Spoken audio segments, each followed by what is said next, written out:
ഏവർക്കും പ്രണാമം. നമുക്ക് ശ്രീ വാൽമീകി രാമായണത്തിലേക്ക് തന്നെ മടങ്ങാം.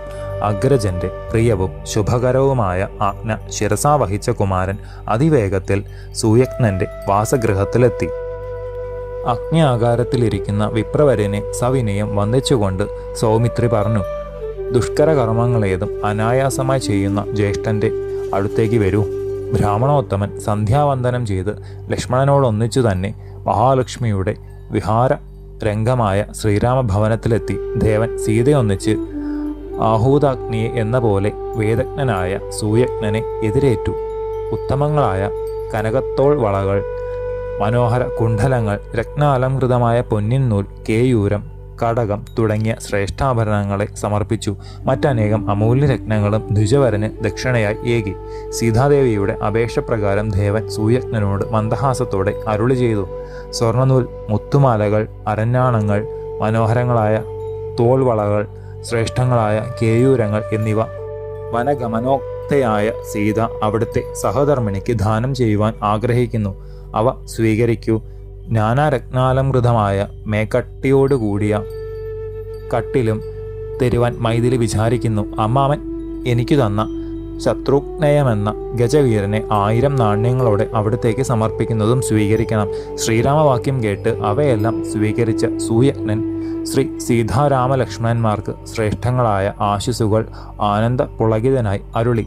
സ്വസ്ഥചിത്തനായ രഘുനന്ദനൻ അനുജൻ ലക്ഷ്മണനോട് ബ്രഹ്മാവ് ഇന്ദ്രനോടെന്ന പോലെ പ്രിയവാക്കുകൾ പറഞ്ഞു. ലക്ഷ്മണ, ബ്രഹ്മഋഷി ശ്രേഷ്ഠന്മാരായ അഗസ്ത്യനെയും കൗശികനെയും സവിനയം ക്ഷണിച്ച് ജലം കൊണ്ട് സസ്യങ്ങളെ എന്ന പോലെ രത്നങ്ങളാൽ അർച്ചിക്കുക. അമേയ പരാക്രമിയായ അനുജ, പശുലക്ഷണങ്ങളെ കൊണ്ടും അമൂല്യ രത്നങ്ങൾ കൊണ്ടും സ്വർണം, വെള്ളി എന്നിവ കൊണ്ടും ആ മഹാനുഭാവന്മാരെ സന്തോഷിപ്പിക്കണം. വേദപാരംഗതനും തൈത്തരീയന്മാരുടെ ഗുരുവര്യനും അമ്മ കൗസല്യാദേവിയെ സേവിച്ച് അനുഗ്രഹാശിസുകൾ നൽകുന്നവനുമായ വിപ്രവര്യന് വാഹനങ്ങളെയും ദാസിമാരെയും ഉത്തമ പട്ടുവസ്ത്രങ്ങളെയും നൽകി സന്തോഷിപ്പിക്കണം. സൂതനും സജീവനും തേജസ്വിയുമായ ആര്യചിത്രരഥന് മഹാർഹങ്ങളായ രത്നങ്ങൾ, വസ്ത്രങ്ങൾ, ധനങ്ങൾ എന്നിവയ്ക്കു പുറമെ കുട്ടികളോടുകൂടിയ 1000 പശുക്കളെയും കൊടുത്ത് തൃപ്തിപ്പെടുത്തണം. കടകോപനിഷത്ത് പഠിക്കുന്നവരും സ്വാധ്യായാദി കർമ്മങ്ങൾ ചെയ്യുന്നവരുമായ ബാലന്മാർ പലരുണ്ടല്ലോ. ഭോജനപ്രിയരായ അവർക്ക് മറ്റൊന്നും അറിയില്ല. എന്നാൽ മഹാത്മാക്കൾക്ക് കൂടി സമന്മാരുമാണ്. രത്നസമ്പൂർണങ്ങളായ 80 വാഹനങ്ങൾ, 1000 ചുമട്ടുകുന്നുകൾ, 200 കാളകൾ, പാൽ, നെയ്യ് എന്നിവയ്ക്ക് 1000 പശുക്കൾ, ഇവയെ വിദ്യാഭ്യാസം ഒഴിച്ച് മറ്റൊന്നും അറിയാത്ത അവർക്ക് നൽകുക. അമ്മ കൗസല്യാദേവിയുടെ അടുത്ത് അനേകം ബ്രഹ്മചാരികളില്ലേ, അവർക്ക് ഓരോരുത്തർക്കും 1000 വീതം പശുക്കളെ പ്രത്യേകം കൊടുക്കണം. ഇങ്ങനെ എല്ലാ ദ്വിജന്മാരെയും അമ്മയ്ക്ക് കൂടി സന്തോഷം ഉണ്ടാക്കത്തക്ക വിധം പൂജിക്കുക. ഭ്രാതാവിൻ്റെ നിർദ്ദേശം ശിരസാ വഹിച്ച സൗമിത്രി കുബേരൻ എന്ന പോലെ ധനാദികൾ വാരിക്കോരി വിപ്രവര്യന്മാർക്ക് നൽകി. ശ്രീരാമചന്ദ്രന്റെ വിയോഗം സഹിക്കാൻ കഴിയാത്ത അഴലാണ് ഭൃത്യന്മാർക്ക് ഉണ്ടാക്കിയത്. കണ്ണീർ തൂകുന്ന അവർക്കെല്ലാം അനൽപമായ ധനമേകിയ ദേവൻ അരുളി ചെയ്തു, ഞങ്ങൾ മടങ്ങിയെത്തുന്നതുവരെ ലക്ഷ്മണന്റെയും എൻ്റെയും ഭവനങ്ങളിൽ ഓരോ കാര്യത്തിനും പ്രത്യേകം ആളുണ്ടാകണം. സമീപത്തു നിൽക്കുന്ന ധനാധ്യക്ഷനോട് എൻ്റെ ഭണ്ഡാരത്തിലുള്ള ധനം മുഴുവനും കൊണ്ടുവരിക എന്ന് കൽപ്പിച്ചു. വൃദ്ധന്മാർ കൊണ്ടുവന്ന് ഭംഗിയിൽ കൂട്ടിയ ധനം മുഴുവൻ ലക്ഷ്മണനോടൊന്നിച്ച് ബാലന്മാർ, വൃദ്ധന്മാർ, പാവപ്പെട്ടവർ, വിപ്രവര്യന്മാർ എന്നിവർക്ക് ദാനം ചെയ്തു.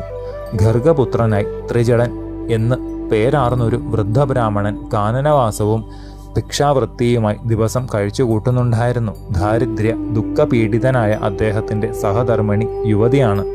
ചെറിയ ചെറിയ കുട്ടികളുമുണ്ട്. ഏറ്റവും ദരിദ്രയായ അവൾ വൃദ്ധ ഭർത്താവിനോട്, അവിടുന്ന് ഈ കൈക്കോട്ടും പാരക്കോലും മറ്റും കളഞ്ഞ് കുഞ്ഞുങ്ങളെയും കൂട്ടി ധർമാത്മാവായ ശ്രീരാമചന്ദ്രനെ പോയി കാണൂ. ആ ദർശനം കൊണ്ട് തന്നെ ജീവിതത്തിലെ അഴലെല്ലാം ഒഴിയുമല്ലോ. ദാരിദ്ര്യ ദുഃഖത്തിൽ മുങ്ങിപ്പൊങ്ങുന്ന നമുക്ക് എന്തെങ്കിലും കിട്ടാതിരിക്കില്ല.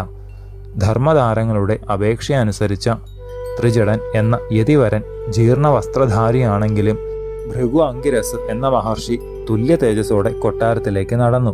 ഗോപുരദ്വാരങ്ങളിൽ മുനീശ്വരനെ ഒരാളും തടുത്തില്ല.